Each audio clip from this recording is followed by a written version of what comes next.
Hi everyone, welcome back to the channel, and today we're talking about a hot topic that has been buzzing on social media, Hailey Bailey's video, the Met Ball, the Blockout movement, and all of the implications.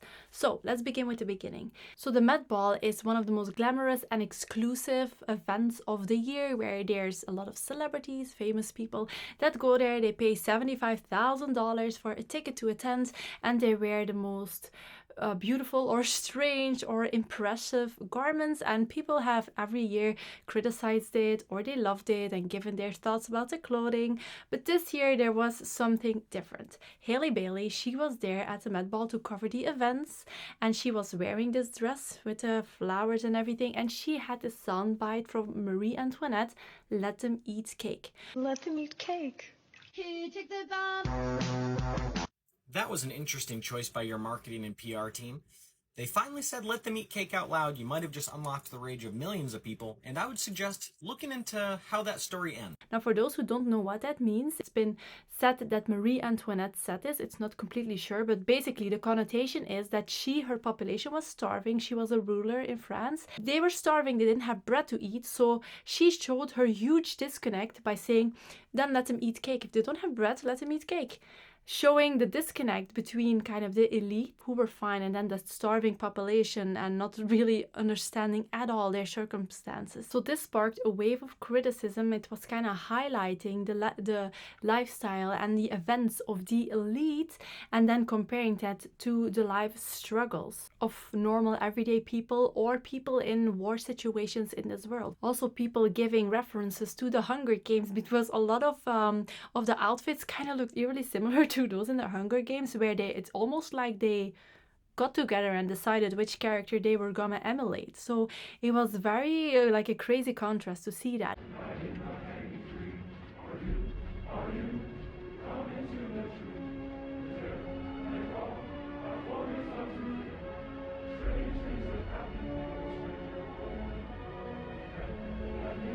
I cannot make this up. I literally cannot make this up. So the backlash was there. It was quite intense. And Hailey Bailey, of course, she made a reply video. She wanted to explain herself. She said she did not know what the soundbite stood for. This now brings me to the audio that I used for that particular video. And first and foremost, before I say anything, I need to apologize. I am so sorry that I chose a sound that you guys could ever possibly feel was malicious in nature. If I had thought for even 1 second that the sound would be received that way, I never ever would have used it. When I film my TikToks, I love to use trending audios and sounds that people are currently using, and this was one of them. The sound has been used in over 110,000 TikTok videos. It's the current trending audio of a glow up trend in the United States and abroad. It's also been used by different makeup artists. Which can be true. Don't immediately cancel someone. A lot of people don't know that Marie Antoinette said that and what it stands for. If it's a popular TikTok soundbite, a lot of people just use it without further thinking about it. So that can be true. In her video, she also said that she's not part of the elite, but then in a way she is, because to a lot of people she would be definitely elite model. Also, she has this very luxurious apartment and other things, so she definitely could be called a form of an elite. See the apartment that she lives in New York City, and still doesn't consider herself elite. Whoa, holy shit, this place is insane. Guest bathroom? This is the guest bathroom. This is the guest bathroom. This is the best guest. I've seen the New York City rent apartment TikToks, okay? That guest bathroom is about the size of some of those apartments. Options. Second guest. That's guest bathroom number 2. Listen, I get not everyone on this app with a blue check mark or have millions of followers are like elite or like has money. All the money I got from influencing I used to pay for graduate school. That entire video was like 4 minutes long. Most of us were to give you tours of our places. I think mine would be like maybe 40 seconds long. So while I don't think she intended it that way, it did kind of bring out the whole contrast, which is, I think it's a good thing that people are kind of seeing that and starting to think about it. So then on Twitter, now X, people started posting kind of juxtaposing like the Met Ball and the gowns, and then next to it people in war zones or current struggles of the world, to kind of show the contrast. It just reminded me of something. I used to make YouTube videos like that also, not about the Met Ball, but about our lives and our lives in comfort while other people were completely starving. Post these events of celebrities like this and juxtaposing it, but you can do that with everything. This is nothing new. We accept this in our own lives also, because in this world there's so much inequality. We could do this with our own lives and then comparing it to another, like starving people, for example. In response to this growing awareness and this everything it brought out, a blockout movement emerged. So this was actually spearheaded by a TikTok user, Ray, who called for a digital guillotine, encouraging users to unfollow Bailey and other celebrities. People to conduct what I want to call a digital guillotine, a digitine, if you will. It's time to block all the celebrities, influencers, and wealthy socialites who are not using their resources to help those in dire need. We gave them their platforms. It's time to take it back, take our views away, our likes, our comments, our money, by blocking them on all social media and digital platforms. So that movement, it quickly gained traction. Block them until they support Palestine. We control celebrities' money. Their currency is our attention and data. Our first assignment, meaning the first celebrity that we're gonna mass block until they speak up in support of Palestine, is Kim Kardashian. Blockout 2024. Social media users are blocking celebrities they believe haven't used their platforms to shed light on important issues like Sudan, Gaza, Congo, and beyond. Here's what's worth knowing about this mass blocking campaign. So there's a trend going around about blocking celebrities, and I am all for it. These people have all the opportunity to make change in this world, and instead of using their platform to talk about that matters, they use it to make themselves money. Operation Blockout started. It wasn't without criticism, because some celebrities on block lists were already deceased. Other celebrities on there actually did help, like for example, children in Gaza. Also, they are forgetting then the celebrities, all the millions they have donated, all the good they have done, and now when they don't pick a side specifically in something, that they should just be blocked and cancelled. I don't think that's the way forward.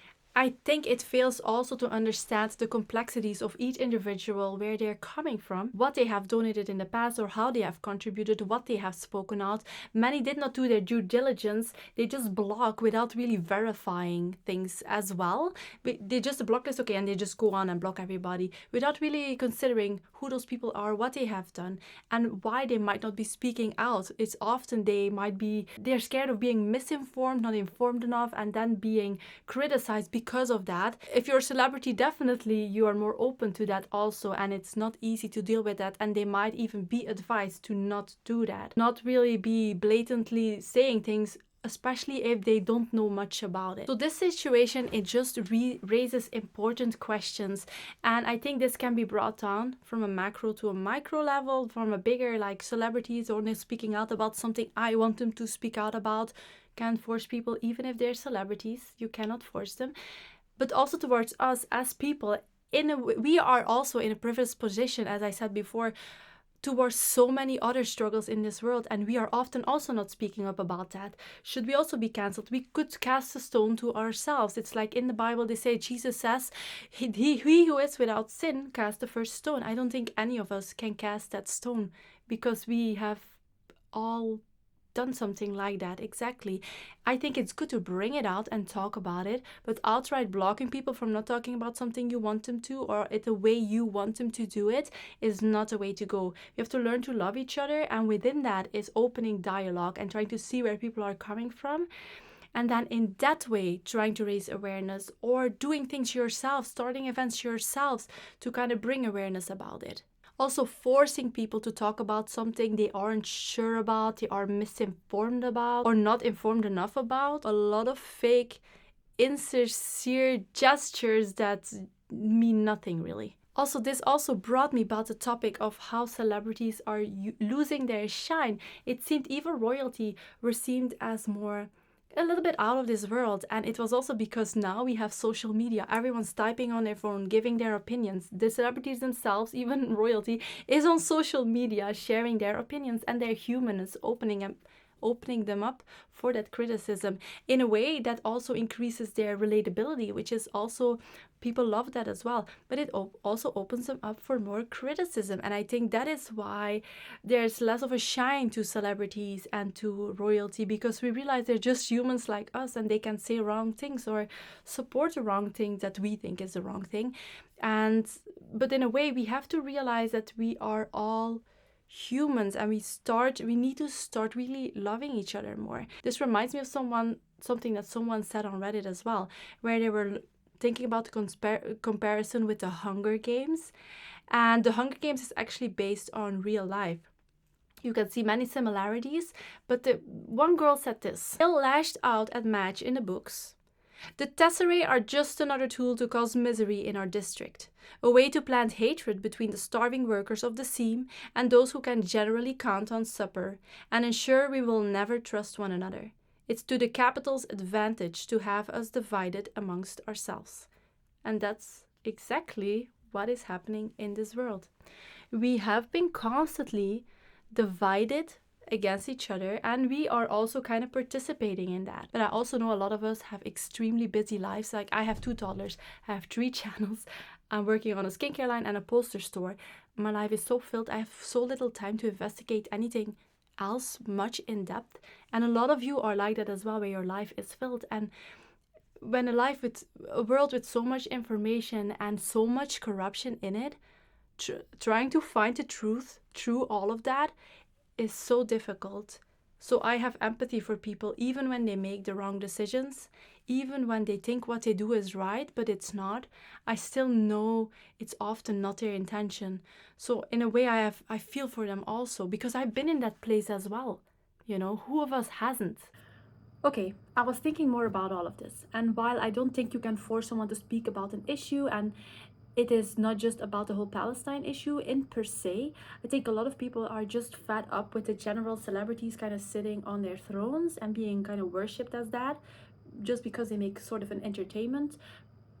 While a lot of people see that celebrities, they are glorifying sort of greed, grandeur, a lot of them also promoting things in this world which are, I think, not good at all, which are damaging human beings and how we communicate with each other in some of their lyrics, or even the over-sexualization of things that even very young people will take on and kind of emulate, and it does all influence our minds.